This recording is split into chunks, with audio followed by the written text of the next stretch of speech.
All right, coming up next, a UFC featherweight division fight.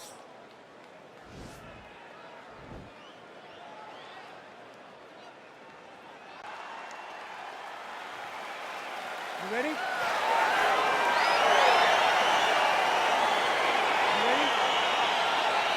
All right, so here we go with round one, and when you are facing a submission specialist like this as a striker, you have got to avoid the canvas, I would think, at all costs. Yes, you have to. And if the striker gets taken down, he needs to make sure the only thought is to get back to his feet. And quickly. Whether the submissionist goes to his back or is on top, you've got to make plan number one, getting back standing and getting back to your space. If not, you're going to find yourself... Oh! He didn't like that left hand. What a fantastic strike to throw at the exact right moment. He deserves this moment. Go finish his fight. Both guys throwing potential fight enders here in the early going. Oh, these are some impactful knees he is throwing, and I guess until his opponent adjusts, might as well keep throwing them. He's going to keep going to the well. Why would he? Man, he has a great double leg. My goodness, he has a great double leg. Oh, wow, that happened quickly. Oh, good entry there to take the fight to the grappling realm. Now we'll see what he can do from here, champ. This is exactly where he wants to be. Look for him to try to use ground and pound to open up submission opportunities. 30 total strikes have landed for Max Blessed Holloway. You can really limit the mobility of your opponent with those leg kicks. Nice punch lands over the top. Well, a lot of people think he might have the best jab in this division, certainly using it effectively here. I mean, one of the best jabs in the world across all combat sports. The way that it just comes out, it's beautiful. The backside hand is always at the chin. The elbows. Split the guard. Now his opponent's really on the ropes. His opponent's on beat street. He's hurt so bad. I don't know what he's going to do to stay in this fight. Well, he continues to do a nice job here defensively, protecting the head and sort of maybe letting his opponent gas out a little bit with all the volume. His opponent sees the target, but he can't get to the target. So he'll continue to throw, and he'll continue to wear on his own gas tank. Big punch lands over the top. How's he going to follow this one up? And he landed the right hand there. Well, dangerous territory for the opposition here, DC. You don't want Max Holloway to get into this type of comfort zone with his boxing. No, you don't. You don't want Max flowing. Max is really, truly the Hawaiian Superman. And tonight he's putting on a Superman type of performance. Oh, nice. All right, so there he goes, continuing to land that jab. When they put this highlight together, it's just going to be one head snapping back. It's going to be boxers going back and watching this guy and going, wow, this is what a jab is supposed to look like. Man, DC, his hands look good. Got a connection right up the gut. I'm not sure his opponent knows where he is. No, he doesn't know where he is. He's hurt real bad. That punch landed in the perfect spot.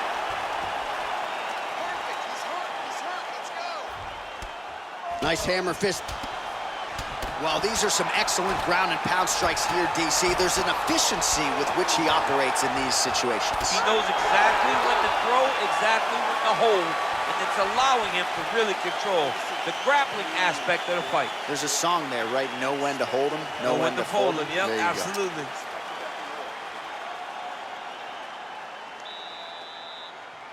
Are you ready? You ready? Fight! Second round underway. He's throwing every part of himself into these big. And there, his opponent could be out of here soon, DC. He's almost done. I mean, when you get hit with a shot like that, you don't know whether to run, hide, grab, or wrestle. He's confused. He's as confused as he was on his first test in elementary school. Back to the feet. More clinch work here. Now an uppercut to the head. Oh, dude's hurt. Serve him up. Go get him.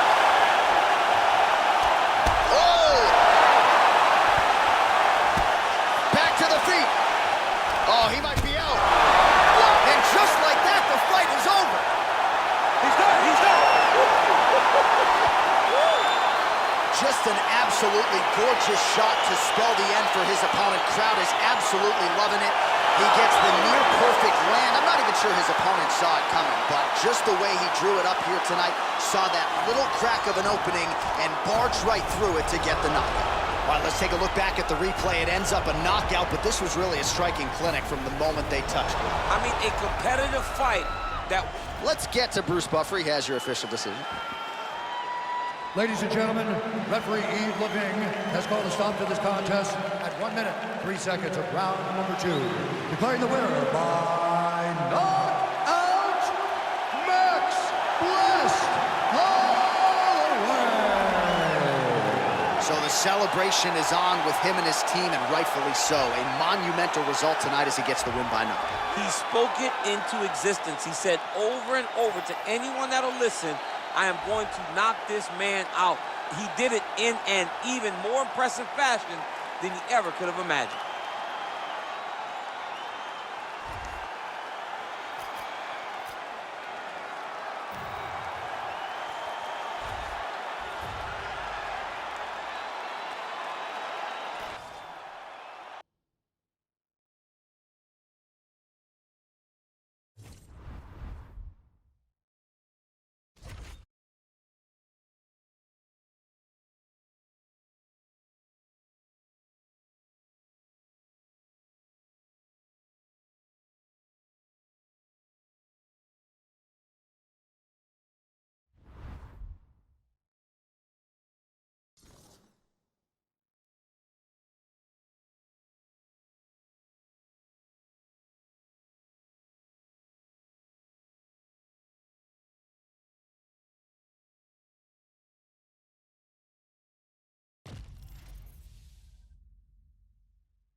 All right, straight ahead, we'll get to this lightweight bout between Dustin the Diamond Poirier and Alexander the Great Volkanovski.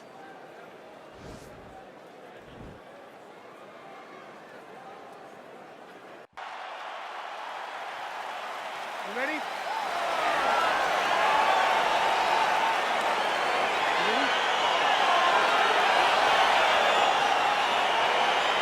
Well, for all the places we go in the world, few can hold up to this one. Good evening from T-Mobile Arena here in Las Vegas, Nevada. Opened April of 2016.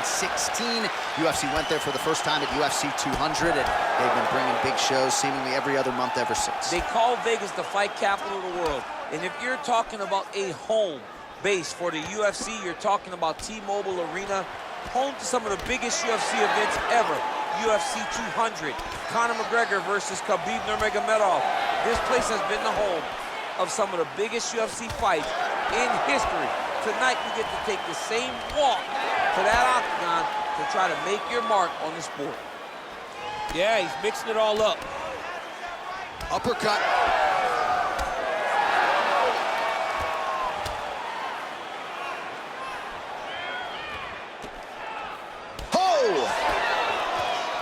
Just over 20 total strikes. What a fantastic strike. Oh, and the ankle pick to get him down. We'll see if he can capitalize. Got the ankle pick. Let's see how he advances from this position. Over and over, he's landing these big body kicks. Oh, straight right. I mean, he's cutting them down to size with these beautiful leg kicks. Big punch lands over the top. How's he gonna follow this one? Oh, is that a huge strike right there? I'm not sure how many more of these his opponent can take. Massive shot that he landed. Great job. Gets right back up. I mean, what an ankle kick. If he would have drove into his opponent, maybe he would have secured the top position. Whiffs on the elbow. Oh, did you ever see? You don't really stand after. Quick level change now. He went single into a high crotch. Oh, he's taking this dude for a ride. Back to the feet. Oh, and he lands another takedown here, just doing a nice job not telegraphing his shot. Clean entries. The Olympian's got to like what he sees. I mean, over and over, he gets to the legs before his opponent reacts. By beating him on the entry, now it's up to the opponent to keep up. But this guy's playing chess. His opponent's playing checkers. He's playing chess. He can't keep up once he gets to his legs. He's got to beat him defensively before he gets his hands locked around his legs or his body. Under a minute to go.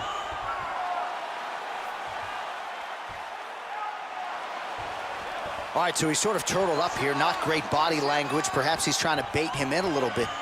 And they both stand up. Take him down, cut him. Take him down, cut him. Over and over, he's securing these takedowns. Volkanovski's lower jaw now starting to show signs of swelling. Lands with a right hand. Poirier gets the takedown here late in the round. It's a strategy you see from a lot of high-level fighters to try to sway the judges late in the round. In a very close round, a takedown like that might be the difference. All right, so there's the end of the round. You see the cut on his nose, and you have to at least ask the question at this point in time. Maybe he's dealing with a broken nose. You certainly don't want to blow the nose. That will result in the eyes swelling shut, but a definite source of adversity here after this round. All right, so there's the end of the round. He stayed committed to doing damage upstairs and landed a seminal blow in that round. It was accumulation of those strikes. He kept hitting him over and over to the head.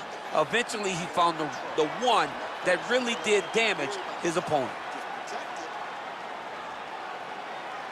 All right, DC, round 2 is upon us. Dustin Poirier versus Alexander Volkanovski.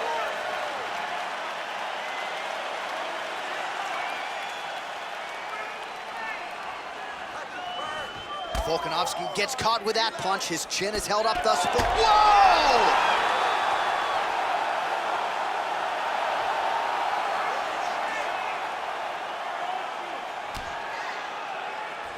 Nice kick.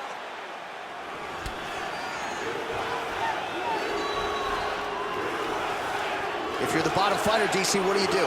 You got to move. You got to shrimp. You got to get off on a hip to try to move your opponent off of you or pull him down to close the space.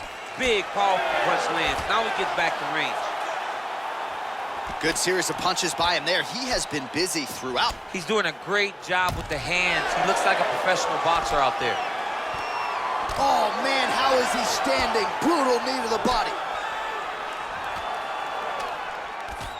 That one was thrown to end the fight. Yep. right up the gut. I'm not sure his opponent knows where he is. No, he doesn't know where he is. He's hurt real bad. That punch landed in the perfect spot.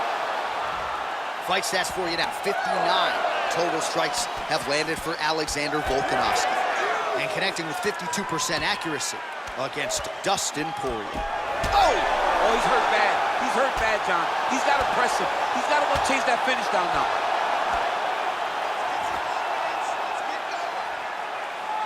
So a much different approach from him here in round 2. Took him a while to find the range, get in his striking rhythm. He has found it here, and as a result, has really picked up the pace in round 2.